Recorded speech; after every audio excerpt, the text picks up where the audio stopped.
É muito comum, depois de enfrentarmos uma situação de decepção, de frustração com relação a alguém em que nós confiávamos, que nós acreditávamos que era um amigo, uma amiga, uma pessoa de confiança, que a gente procure se fechar em nós mesmos e tenha o pensamento de que, não, eu vou continuar na igreja, servindo a Jesus, né, exercendo os meus trabalhos, meu ministério, mas eu quero ficar na minha, eu quero ficar isolado, eu quero ficar sozinho, eu não quero me envolver, eu não quero correr o risco de me decepcionar outra vez, de confiar em pessoas que não vão corresponder a isso, e muitas vezes nós nos isolamos e nos fechamos em nós mesmos e, né, às vezes temos aquela sensação de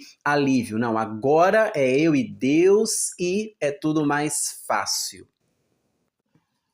Mas se eu te disser que não é esse o ideal bíblico de igreja e de cristianismo, de fato, conviver com pessoas é muito desafiador, é muito arriscado e muitas vezes pode dar errado, pode trazer problemas, pode trazer, entre aspas, dor de cabeça. Mas considerando o princípio criacional estabelecido por Deus lá em Gênesis 2, que não se aplica apenas à questão de relacionamento conjugal, quando Deus diz: não é bom que o homem esteja só, podemos transpor esse princípio para a nova aliança dizendo o seguinte: não é bom que o crente esteja só.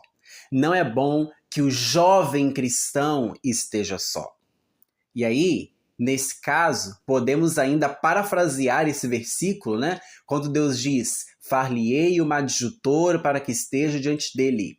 Podemos transpor para o contexto da nova aliança dizendo: Deus prepara, envia e coloca do nosso lado pessoas de confiança, pessoas que vão caminhar mais perto com a gente. Se nós pensarmos na igreja como corpo, digamos que você seja a mão desse corpo, né? Você está mais próximo do braço do que da perna, do que da orelha, do que dos olhos. E a vida de igreja é assim. Nós todos somos um corpo, mas existem de fato pessoas que estão mais próximas de nós.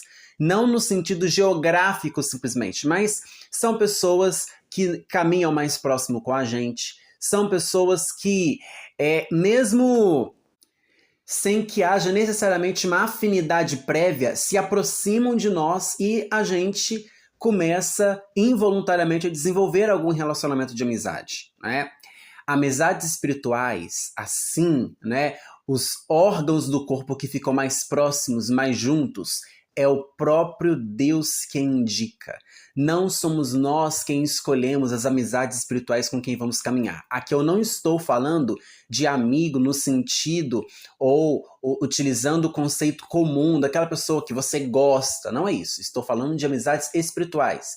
Pessoas que são enviadas por Deus para estar conosco, que estão coladas do nosso lado no corpo, né? É o osso que está perto de nós e que Deus ele separa essas pessoas para caminharem com a gente. Vou te dar exemplos bíblicos para você perceber que eu não estou inventando nada. Quando Davi vence o gigante Golias, diz a Bíblia, versículos à frente, que Jonatas, filho de Saul, e Saul era o maior inimigo de Davi, Jonatas se apegou a Davi, a alma dele se ligou a Davi, uma amizade extremamente improvável, até porque Jonatas era o sucessor do trono e, na verdade, Deus havia escolhido Davi para ocupar o lugar de Saul. Então, não tinha forma humana, né? Olhando da perspectiva humana, não tinha condição de haver uma amizade entre os dois, mas foi o próprio Espírito quem os ligou. Outro exemplo, quando Elias vai para a caverna e se sente isolado, se sente sozinho, Deus o envia para trazer Eliseu não apenas como um sucessor futuro do ministério profético, mas como um amigo de aliança. Tanto que Elias, nesse momento de 1 Reis 19, ele estava ali nos primeiros 5 anos do seu ministério, né? E Elias teve um ministério de mais de 20 anos. O restante do ministério de Elias foi sob a companhia de Eliseu, não apenas mentoreando Eliseu, mas sendo curado nas suas próprias emoções a partir de uma amizade espiritual. Poderíamos dar diversos exemplos. Jesus era alguém que procurava desenvolver isso com seus discípulos. Paulo seguiu o mesmo exemplo com os seus jovens líderes como Timóteo, Silas e Tito. Então entenda que vida cristã e isolamento não cabem na mesma frase.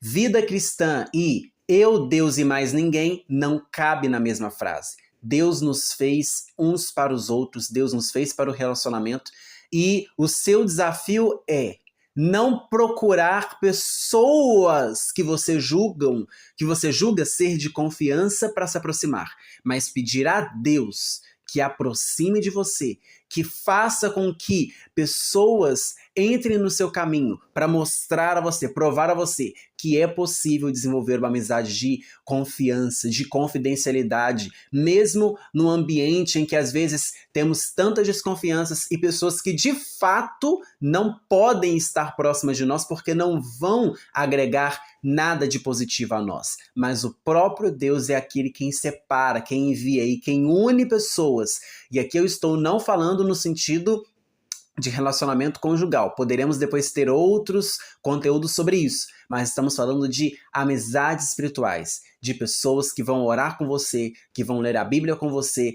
que vão te confrontar quando você errar, que vão te aconselhar quando você precisar, que vão chorar junto com você quando você estiver para baixo, quando você estiver em crise e que vai se alegrar e que vai aplaudir as suas honras e as suas conquistas. Estou falando desse tipo de pessoa. Amizades espirituais são necessárias. Não existe vida cristã saudável sem verdadeiras amizades, sem pessoas que Deus escolhe para estar do nosso lado. Deus abençoe.